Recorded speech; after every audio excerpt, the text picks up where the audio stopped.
आज हम लोग ओलंपियाड में 5th के ओलंपियाड में एक नया चैप्टर स्टार्ट करने जा रहे हैं। कौन सा चैप्टर है वो? Fractions and decimals. ठीक है, आपकी टेक्स्ट बुक में भी है ये चैप्टर फ्रैक्शंस एंड डेसिमल्स और फिर यहाँ पर भी है। तो सबसे पहले let us start with fractions. What is fractions? ठीक है, फ्रैक्शंस क्या होता है? फ्रैक्शंस कोई भी ऐसा नंबर जिसे हम इस तरह से लिखते हैं, कैसे? 1/2, 3/4, 7/9, whatever। ठीक, ऐसे फॉर्म में आपको जो भी नंबर्स दिखे, मतलब क्या, वो फ्रैक्शंस में है, वो होल नंबर नहीं है। Those numbers are in fractions. ठीक, अब फ्रैक्शंस कितने तरह के होते हैं, कैसे होते हैं?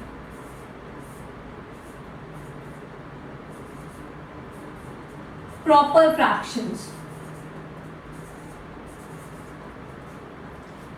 इस फ्रैक्शन में सबसे पहली बात जो ये होता है ना, इसमें ऊपर वाले को हम क्या बोलते हैं? Numerator. What we call this? Numerator. Fine. And जो ये नीचे होता है इसे बोलते हैं डिनोमिनेटर। ओके, तो ऊपर वाले को हम न्यूमरेटर बोलते हैं और नीचे वाले को डिनोमिनेटर बोलते हैं। तो प्रॉपर फ्रैक्शन क्या होता है? प्रॉपर फ्रैक्शन मतलब कोई भी ऐसा फ्रैक्शन जिसमें न्यूमरेटर छोटा हो और डिनोमिनेटर बड़ा हो। ओके, न्यूमरेटर डिनोमिनेटर से छोटा हो, वो फ्रैक्शन क्या कहलाता है? Proper fraction. जैसे ये मैंने जितने भी लिखे हैं ना, इसमें न्यूमरेटर डिनोमिनेटर से छोटा है, यानी डिनोमिनेटर बड़ा है और न्यूमरेटर छोटा है। ठीक है, न्यूमरेटर डिनोमिनेटर से छोटा है, यहाँ पर भी न्यूमरेटर डिनोमिनेटर से छोटा है। तो ये तीनों फ्रैक्शंस क्या हो गए? ये तीनों फ्रैक्शंस प्रॉपर फ्रैक्शंस हो गए। ठीक है, where numerator is smaller then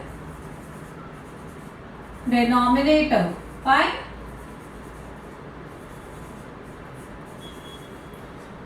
जहां पर न्यूमरेटर डिनोमिनेटर से छोटा है वो क्या फ्रैक्शंस होता है? वो प्रॉपर फ्रैक्शंस होता है। Next is improper fraction. So what is improper fraction?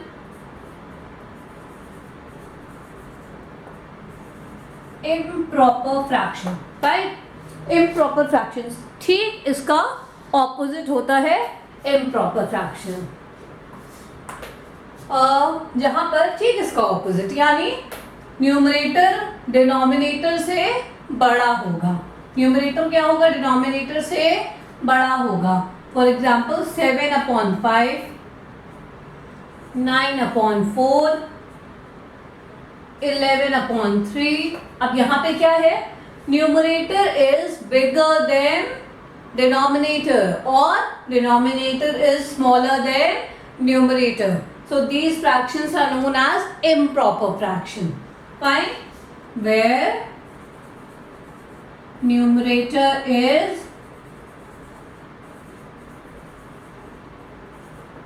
larger than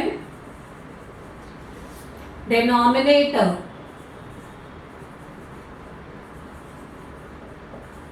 So these are improper fractions. Fine. Now coming to next one. Next is mixed fraction. एक होता है mixed fraction. Mixed fraction क्या होता है? Mixed fraction का मतलब जहां पे एक पूरा नंबर होल नंबर होगा, ओके, और उसके बाद एक प्रॉपर फ्रैक्शन होगा। ठीक है, यानी 1 होल 1/2। ठीक, की एग्जाम्पल लिया हमने। So 1 is what? 1 is whole number and 1/2 is proper fraction. So what is mixed fraction? Where there will be one whole number and there will be proper fraction। 2 whole 1/2। So this is what? This is whole number. 2 is whole number and 1/2 is proper fraction. Fine. अब ये mix fraction को हम क्या करते हैं, कैसे हम इसको कन्वर्ट करते हैं, तो सी मिक्स फ्रैक्शन में इन दोनों नंबर्स को हम क्या करते हैं, मल्टीप्लाई करते हैं. 2 1 2 मल्टीप्लाई करने पे क्या आया, 2 1 2, और इसमें हम ये नंबर प्लस करते हैं, इसमें हम ये नंबर प्लस करते हैं, तो 2 1 2 प्लस 1, दैट मीन्स 3/2. फाइन, 3/2. अब ये जो फ्रैक्शन आपको मिला है, दिस इज प्रॉपर फ्रैक्शन और improper fraction. What is this, यहाँ पे numerator is larger than denominator, so this is what, this is improper fraction. तो मोस्टली क्या होता है, whenever we will convert mixed fraction into fraction, it will become improper fraction. Fine. इसको भी check करो आप, 2 × 2 4 और into 2 × 2 4 और plus 1, 4 + 1 5, so 5/2. Again, numerator is larger than denominator, so it is improper fraction. So when we will convert mixed fraction into fraction, it will become improper fraction. ठीक है, ये तीन चीज समझ आ गई, proper fraction, improper fraction, mixed fraction. ठीक, अब आते हैं हम आगे.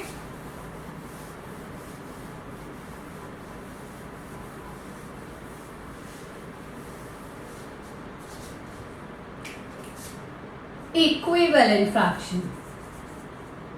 इक्विवेलेंट फ्रैक्शन, ठीक है.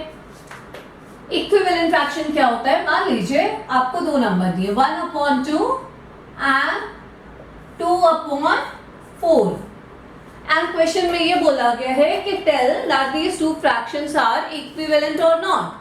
Tell that these fractions are equivalent or not. ठीक है, हाउ यू विल टेल, ये आपका अगर मेन फ्रैक्शन है तो 2/4 को जब आप फर्दर डिवाइड करेंगे तो ये क्या आएगा, 2/4 को जब आप फर्दर डिवाइड करेंगे, यानी 2 1 2, 2 2 4, तो ये क्या आ गया, इसके बराबर आ गया.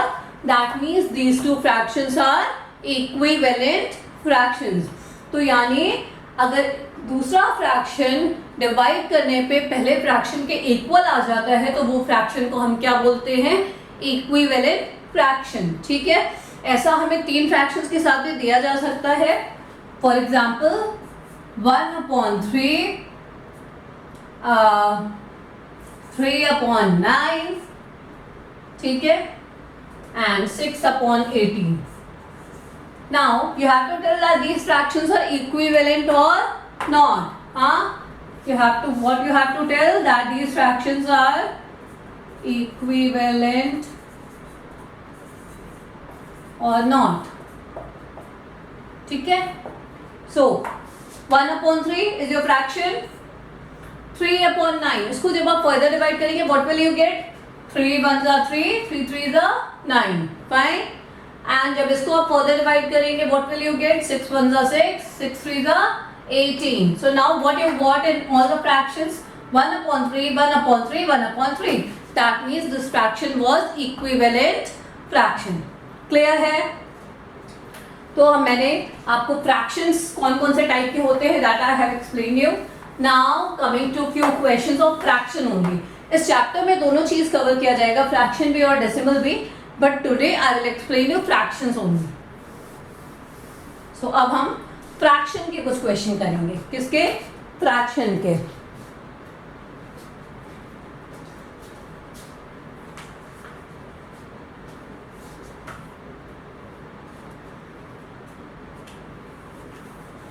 अच्छा, one more thing, sorry. Before we start to attempt the question, I'll explain you how to do the plus and minus of fractions. Plus और माइनस कैसे करते हैं फ्रैक्शन का, addition of fraction, addition of fraction. ठीक है, suppose there are two numbers 2/3 and 2/3 and 3/6. Okay, 2/3 and 3/6। अब आपको इसका एडिशन करना है। क्या करना है? एडिशन। ठीक, now what will you do? You will take the LCM of the denominator. You will take the LCM of the denominator. What is this? LCM is 6. 3 और 6 का LCM क्या आएगा? 3 और 6 का LCM 6 आएगा। ठीक है, अगर LCM जिसको आता है बहुत अच्छी बात है, जिसको नहीं आता है take another chapter for that, another class for that. ठीक है, तो 3 और 6 का LCM is 6. Now 3 के टेबल में 6 कितने टाइम्स आता है? 2 टाइम्स। कितने टाइम्स आता है? 2 times. This 2 will be multiplied with this, so 2 into 2, तो यहाँ पर क्या आएगा? 4। Got it? 3 के टेबल में 6 कितने टाइम्स आता है? 2 टाइम्स। तो ये जितने भी टाइम्स आता है वो मल्टीप्लाई होगा न्यूमरेटर से, 2 into 2 4, प्लस 6 के टेबल में 6 कितने टाइम आता है? 1 time, so this 1 will be multiplied with the numerator, that is 3, तो यहाँ पर क्या आएगा? 3। Okay, so now 7/6। ठीक है, this is the way how we add the addition, we do the addition of fraction. ठीक है, ठीक ऐसे ही सब्ट्रैक्शन भी होता है। अब हम कुछ क्वेश्चन करेंगे so that we will understand it more in a more better way.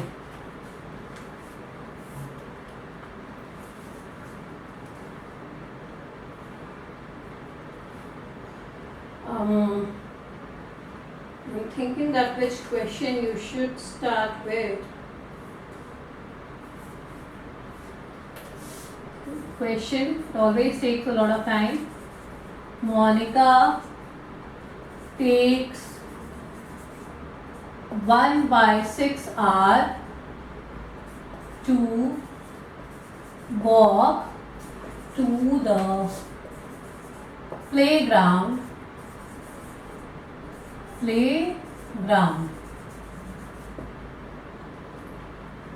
and 1/3 hour walk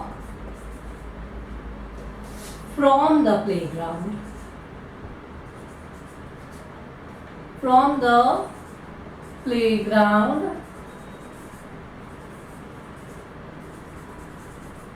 to school.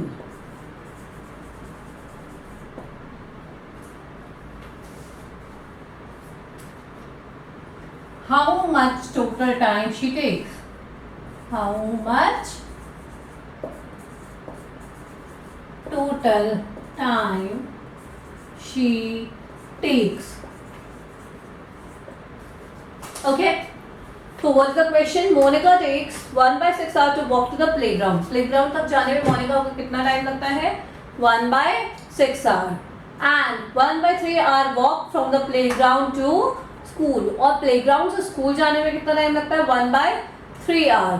तो टोटल टाइम कितना लगता है? ठीक है, time taken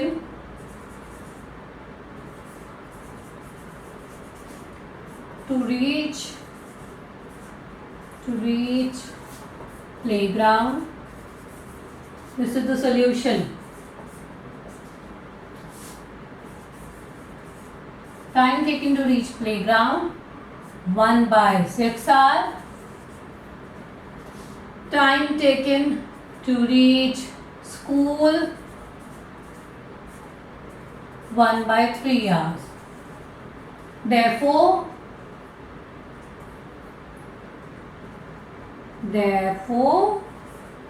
total time is equals to 1/6 plus 1/3. So LCM will be 6. ठीक, 3 और 6 का LCM 6 होगा। LCM हमेशा वो नंबर होता है, वो स्मॉलेस्ट नंबर जो दोनों नंबर से डिवाइड हो जाए। ठीक है, वो स्मॉलेस्ट नंबर जो दोनों नंबर से डिवाइड हो जाए, यानी 3 और 6 में स्मॉलेस्ट, अब भाई 3 जो है वो स्मॉलेस्ट तो है लेकिन 6 से डिवाइड नहीं होगा, बट 6 क्या है? 6 से भी डिवाइड हो जाएगा और 3 से भी डिवाइड हो जाएगा। ठीक है, तो हमें इसके आगे बढ़ने की या इसके आगे सोचने की जरूरत नहीं है। ठीक है, तो ये LCM 6 होगा। Okay, lowest common multiple. ठीक है, तो 6 इज एलसीएम। अब 6 के टेबल में 6 कितनी बार आता है? 1 टाइम, और 1 into this numerator 1, so here 1, ठीक। 3 के टेबल में 6 कितनी टाइम आता है? 2, ठीक है। 3 के टेबल में 6 कितने बार आता है? 2, 3 2 जा 6। अब ये 2 multiplied by numerator 1, so 2 into 1 is equal to 2, तो 1 प्लस 2, सो 3/6। अब 3/6 को हम फर्दर भी डिवाइड कर सकते हैं, तो इसको हम फर्दर भी डिवाइड करेंगे। तो इसको हम फर्दर भी डिवाइड करेंगे। 3 1 जा 3, 3 2 जा 6। So Monica takes total time half hour. This is your answer. I hope it is clear.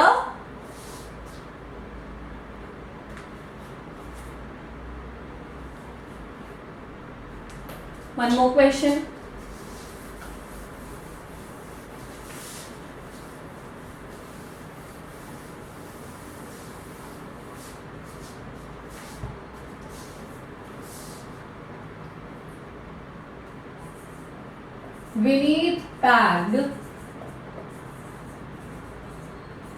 Vinith packed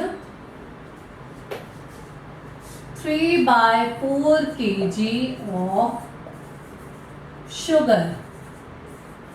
3/4 kg of sugar, each into 42 plastic bags. Each into 42 plastic bags.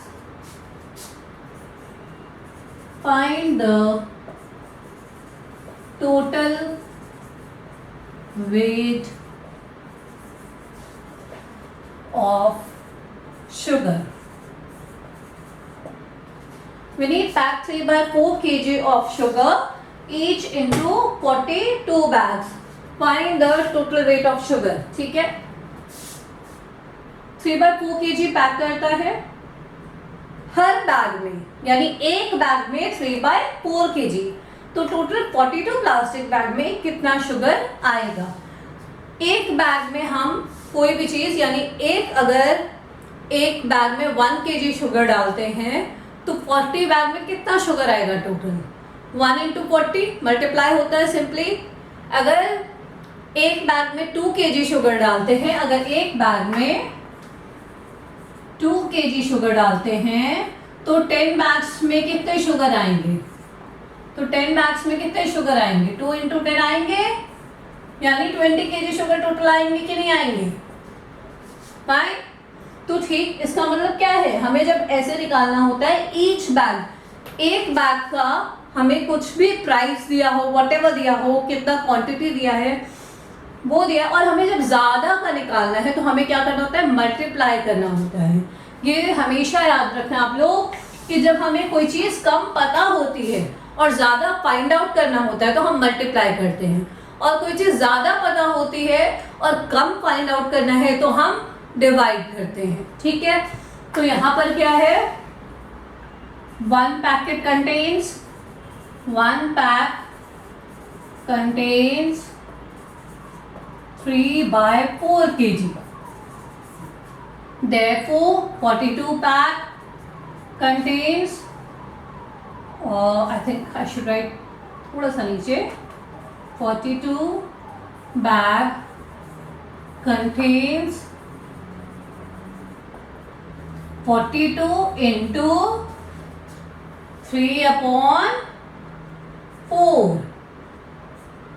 42 into 3/4, ठीक है। अब क्या होगा? ये 4 से 42 डिवाइड हो जाएगा, 4 1 जा 2 2 जा 4, 2 2 जा 4, 2 1 जा 2, ठीक है। सो नाउ इसको 21 इंटू 3 करेंगे हम। ये समझ आया किसी को या कोई कंफ्यूजन है? Let me do it again. 42 into 3/4, ठीक है। इसे हमें सॉल्व करना है इन शॉर्ट। 4 से अगर 42 डिवाइड हो जाता है तो बहुत अच्छी बात है। 4 से नहीं हो रहा है वैसे, तो हम 2 से ट्राई कर लेते हैं। 2 2 जा 4, 2 1 जा 2 और 2 2 जा 4। 2 से ये दोनों नंबर्स डिवाइड हो गए, बट अब फर्दर नहीं हो सकते। तो what will do now? 21 into 3, 3 1 जा 3, 3 2 जा 6 21 इंटू 3 63 और नीचे क्या है अपॉन 2 फाइन 21 को 3 में मल्टीप्लाई किया 63 और नीचे क्या था डिनोमिनेटर में 2। अब इसको डिवाइड करेंगे तो क्या आएगा ये 2 3 जा, आप इसको डिवाइड करके चेक कर लो 2 3 जा 6 3 2 1 जा 2.5 so 31.5 kg is the answer. Fine. I hope it is clear. ठीक है, तो अब हम आज की क्लास यहीं पे एंड करते हैं, फिर हम इस फ्रैक्शंस के कुछ क्वेश्चन के साथ और डेसिमल्स के कुछ क्वेश्चन के साथ फिर हम आगे क्लास करेंगे।